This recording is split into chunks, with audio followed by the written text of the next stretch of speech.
সুপ্রিয় শিক্ষার্থীরা, কেমন আছো তোমরা সবাই? আশা করছি তোমরা সবাই অনেক ভালো আছো। ছোটদের পাঠশালার আরো একটি গুরুত্বপূর্ণ ক্লাসে তোমাদের সবাইকে স্বাগত জানাই। তোমরা জানো, এর আগে আমরা হর্ষ দিয়ে জটিল শব্দ শিখেছিলাম। তাহলে আজকের ক্লাসে আমরা কোন বর্ণ দিয়ে জটিল শব্দ শিখব? নিশ্চয়ই তোমরা বুঝতে পেরেছো। হর্ষর পরে যে বর্ণটি আসে সেটি হলো দীর্ঘ। আজকের ক্লাসে আমরা দীর্ঘ এবং রি দিয়ে জটিল শব্দ শিখব। শুধু কি শব্দ শিখব? একদমই নয়। আমরা শব্দ শিখব এবং তার পাশাপাশি তার অর্থগুলোও শিখব। কেননা যখনই আমরা জটিল শব্দ শিখব, সেগুলি কিন্তু আমাদের একটু অচেনা হবে। আমরা যদি সেই শব্দের অর্থগুলো না বুঝতে পারি, তাহলে তো সেই শব্দগুলো আমাদের একদমই মুখস্থ হবে না। তাহলে এসো আজকের ক্লাসটি শুরু করি এবং আজকের ক্লাসে প্রথমে আমরা দীর্ঘ দিয়ে শব্দ পড়ব এবং তার অর্থগুলি কি সেগুলো জানবো। তোমরা কিন্তু আমার সাথে সাথে ভিডিওটি খুব ভালোভাবে দেখো। আমি যখন মুখে শব্দগুলো বলবো এবং পড়বো, তোমরাও কিন্তু পারলে একবার করে পড়ো এবং ভালো করে শোনো এবং অর্থগুলি কি সেগুলো ভালো করে জেনে নাও। তাহলে এসো ক্লাসটি শুরু করি।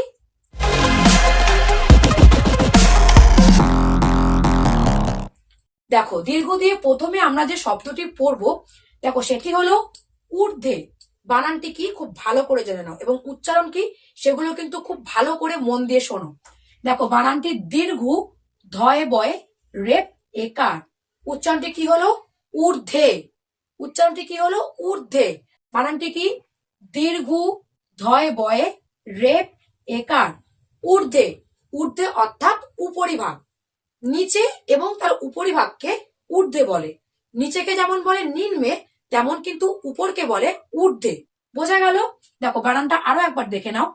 দীর্ঘ, ধয়ে বয়ে রেপ একার, ঊর্ধ্বে।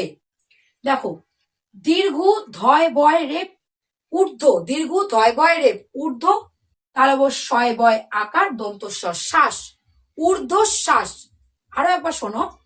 দীর্ঘ, ধয় বয় রেপ ঊর্ধ্ব, তালব শয় বয় আকার দন্ত স, ঊর্ধ্বশ্বাস। অর্থাৎ জোরে জোরে শ্বাস নেওয়া। অনেক সময় কিন্তু আমরা দৌড়াই বা খেলা করি, অনেক কাজ করলে কিন্তু আমাদের খুব কষ্ট হয়ে যায়, দেখবে আমরা খুব জোরে জোরে শ্বাস নিই, তাকে কিন্তু বলা হয় যে ঊর্ধ্বশ্বাস। বানানটা আরো একবার দেখে নাও। দীর্ঘ, ধয় বয় রেপ তালব শয় বয় আকার দন্ত স, ঊর্ধ্বশ্বাস। অর্থাৎ জোরে জোরে শ্বাস নেওয়াকে বলা হয় ঊর্ধ্বশ্বাস। বোঝা গেল? তারপর দেখো, দীর্ঘ, ধয় বয় রেপ ঊর্ধ্ব। দীর্ঘ, ধয় বয় রেপ ঊর্ধ্ব, দন্ত শয় দীর্ঘি ময়াকার সীমা, ঊর্ধ্ব সীমা। দীর্ঘ, ধয় বয় রেপ ঊর্ধ্ব, দন্ত শয় দীর্ঘি ময়াকার সীমা। অর্থাৎ যে সীমা পরিমাপ করা যায় না, এমন কিছুকে কিন্তু বলা হয় যে ঊর্ধ্ব সীমা। বানানটি কি? দীর্ঘ, ধয় বয় রেপ ঊর্ধ্ব, দন্ত শয় দীর্ঘি ময়াকার ঊর্ধ্ব সীমা। দীর্ঘ, ধয় বয় রেপ ঊর্ধ্ব, দন্ত শয় দীর্ঘি ময়াকার ঊর্ধ্ব সীমা। ভালো করে কিন্তু মন দিয়ে বারে বারে কিন্তু শব্দের উচ্চারণগুলো ভালো করে শুনে নাও। দেখো, তারপর দেখো ঊর্ধ্বগতি। শব্দটি কি? ঊর্ধ্বগতি। দেখো, বানানটি দীর্ঘ, ধয় বয় রেপ ঊর্ধ্ব, গ তয়সী গতি, ঊর্ধ্বগতি। অর্থাৎ উপরের দিকে প্রবাহমান কিছু। উপরের দিকে প্রবাহমান কিছুকে বলা হয় ঊর্ধ্বগতি। বানানটি কি? দীর্ঘ, ধয় বয় রেপ ঊর্ধ্ব, গ তয়সী গতি, ঊর্ধ্বগতি। দেখো, দীর্ঘ, বর্গের জ দন্ত শয় বয় দীর্ঘি উজস্বী। উচ্চারণটি কি? উজস্বী। দীর্ঘ, বর্গের জ দন্ত শয় বয় দীর্ঘি উজস্বী।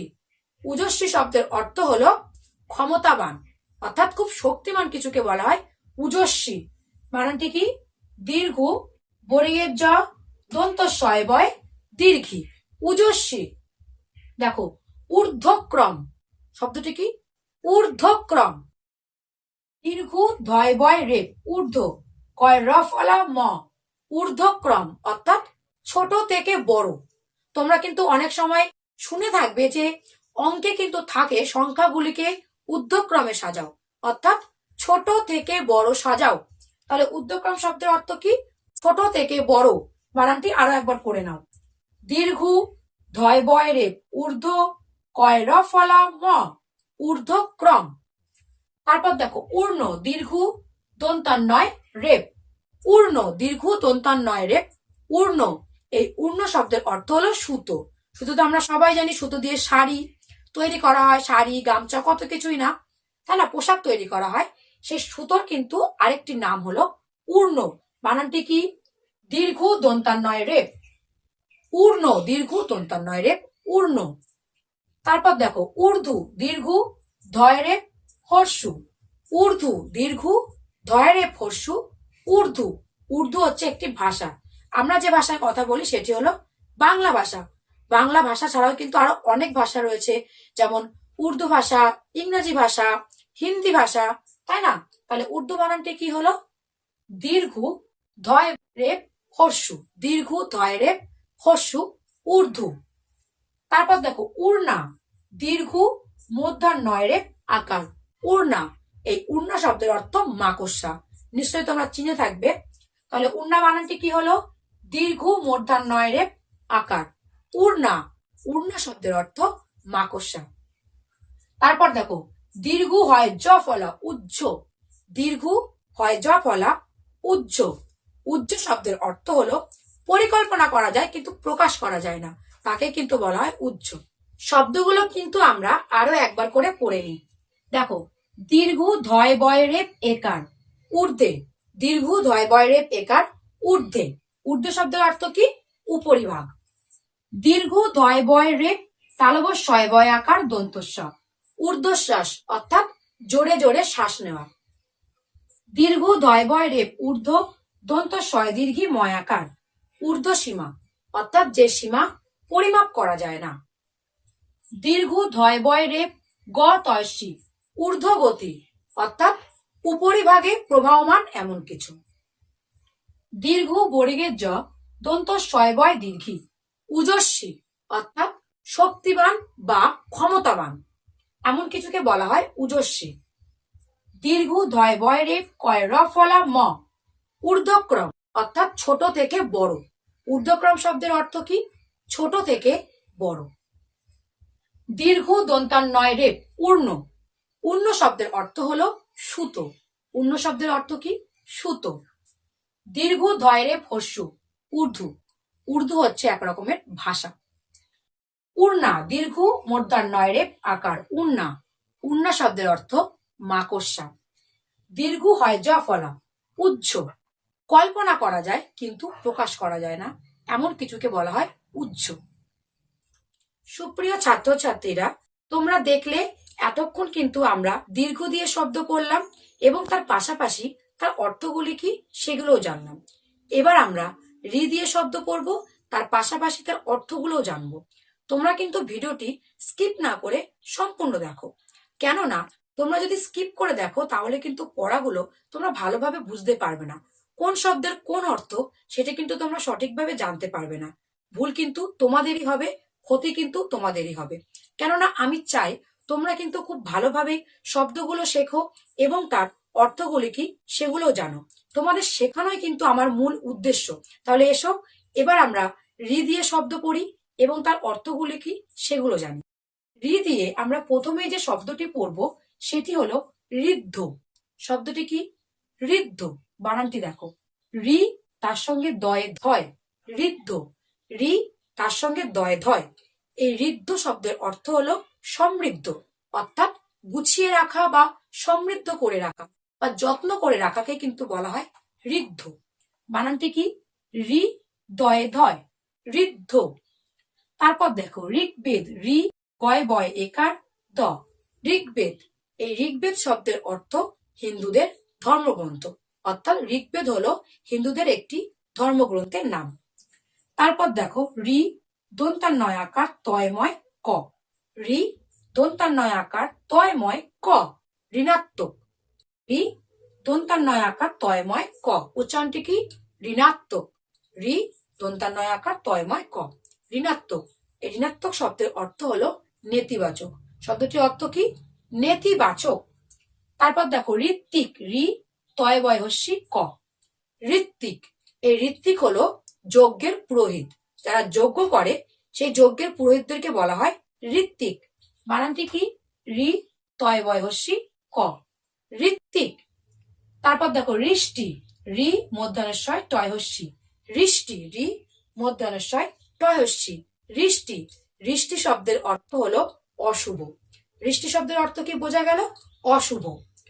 তারপর দেখো ঋতম্ভর, রি ত ময় ভয় বয় শূন্য র, ঋতম্ভর, রি ত ময় ভয় বয় শূন্য র। ঋতম্বর অর্থাৎ সত্য পালক, যিনি সদা সত্য মেনে চলেন বা সত্য কথা বলেন, তাকে বলা হয় ঋতম্ভর। বানানটি কি? রি ত ময় ভয় বয় শূন্য র, ঋতম্ভর। তারপর দেখো রি তয়াকার দন্তার নয় রি ত, ঋতানৃত, রি তয়াকার ঋতা দন্তার নয় রি ত, নৃত, ঋতানৃত অর্থাৎ সত্য মিথ্যা।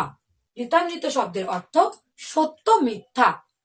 তারপর দেখো রি ক্ষয়ম, ঋক্ষ, রি ক্ষয়ম ঋক্ষ। এই ঋক্ষ শব্দের অর্থ হলো ভাল্লুক। ঋষ্য, রি মধ্যাহ্নস্বয় জফলা, ঋষ্য, রি মধ্যাহ্নস্বয় জফলা, ঋষ্য। এই ঋষ্য শব্দের অর্থ হলো এক ধরনের হরিণ যাদের গায়ে শ্বেত রং অর্থাৎ সাদা রঙের ছোট ছোট ফোঁটা ফোঁটা থাকে, তাদেরকে কিন্তু বলা হয় যে ঋষ্য। ঋষ্য বানানটি কি? রি মধ্যাহ্নস্বয় জফলা। আরো একবার করে আমরা শব্দগুলো পড়ে নিই এবং অর্থগুলি কি সেগুলোও জেনে নিই, তাহলে কিন্তু খুব ভালোভাবে মনে থাকবে। দেখো ঋদ্ধ, রি দয় ধয়, ঋদ্ধ, রি দয় ধয় ঋদ্ধ অর্থাৎ সমৃদ্ধ। ঋদ্ধ শব্দের অর্থ সমৃদ্ধ। ঋগ্বেদ, রি গয় বয় একার দ, ঋগ্বেদ। ঋগ্বেদ শব্দের অর্থ হলো হিন্দুদের ধর্মগ্রন্থ। রি দন্তান্নয় আকার তয়ময় ক, ঋণাত্মক, রি দন্তান্নয় আকার তয়ময় ক, ঋণাত্মক। ঋণাত্মক শব্দের অর্থ নেতিবাচক। ঋত্বিক, রি তয় বয় হস্যি ক, ঋত্বিক। ঋত্বিক অর্থাৎ যজ্ঞের পুরোহিত। ঋষ্টি, রি মধ্যাহ্নস্বয় টয় হস্যি, ঋষ্টি। ঋষ্টি শব্দের অর্থ অশুভ। ঋষ্টি শব্দের অর্থ কি? অশুভ। ঋতম্বর, রি ত ময় ভয় বয় শূন্য র, ঋতম্বর। ঋতম্বর শব্দের অর্থ সত্য পালক, যিনি সত্য মেনে চলেন বা সত্য কথা বলেন। ঋতম্বর বানানটি কি? রি ত ময় ভয় বয় শূন্য র, ঋতম্বর। ঋতানৃত, রি তয় আকার দন্তার নয় রি ত, ঋতানৃত। ঋতানৃত শব্দের অর্থ সত্য মিথ্যা।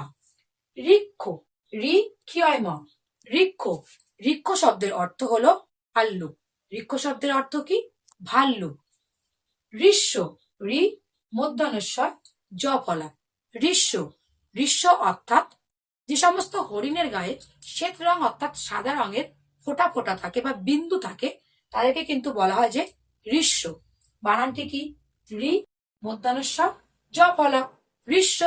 সুপ্রিয় ছাত্রছাত্রীরা, আজকের ক্লাসে আমরা দীর্ঘ এবং রি দিয়ে বাংলা শব্দভাণ্ডার থেকে বেশ কিছু শব্দ পড়লাম এবং তার অর্থগুলো কি সেগুলোও জানলাম। আজকের ভিডিওটি তোমাদের কেমন লাগলো সেটা কিন্তু অবশ্যই আমাকে লাইক এবং কমেন্ট করে জানিও, এবং তার সঙ্গে ভিডিওটি কিন্তু অবশ্যই বন্ধুদের কাছে শেয়ার করো। তোমরা কিন্তু কেমন ভিডিও পেতে চাও সেটা কিন্তু আমাকে কমেন্ট করে জানাতে পারো। আমি কিন্তু আমার সাধ্য মতন শিক্ষা সংক্রান্ত ভিডিও দেওয়ার চেষ্টা করব। আজকের ভিডিওটি এখানেই শেষ করছি। তোমাদের কিন্তু অবশ্যই ভিডিওটি ভালো লাগলে চ্যানেলটি সাবস্ক্রাইব করো। আর দেখা হচ্ছে অন্য কোনো ভিডিওতে নতুন কিছু বিষয় নিয়ে।